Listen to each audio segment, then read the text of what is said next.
Hello again, gentle people. This is Laura here, and I just decided to make two videos in the same day. I might not post them in the same day, but what the heck.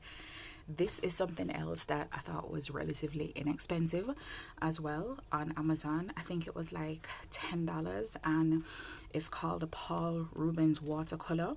It's hot press paper. It's 20 pages, so that's 300 GSM. It's 100% cotton, which means that it absorbs watercolor very nicely.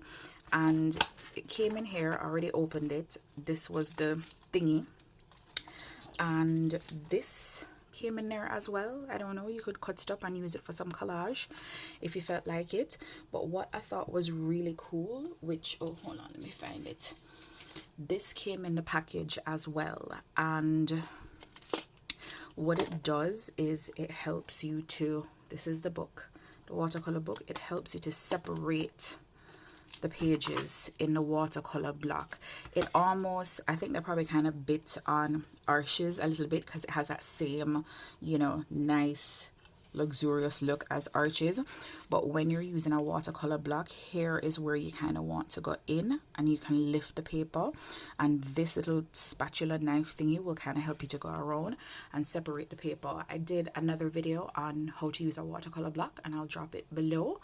But again, it's 20 sheets, and what I love about watercolor blocks is because the edges are pretty much glued, your paper is not going to buckle when you're using wet media on here.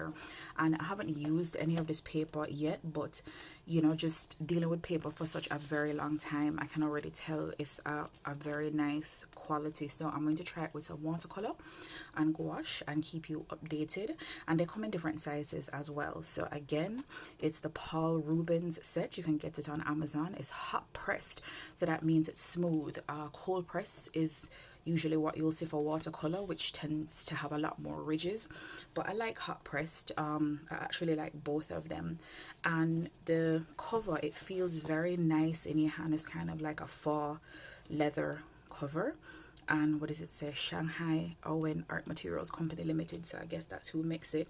But I have been very pleased so far. I'm going to try out the Himi gouache that I showed you guys in the last video.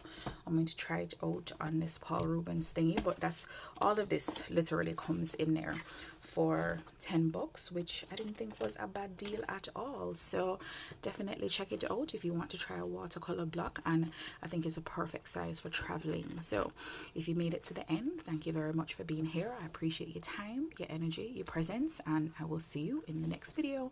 Peace.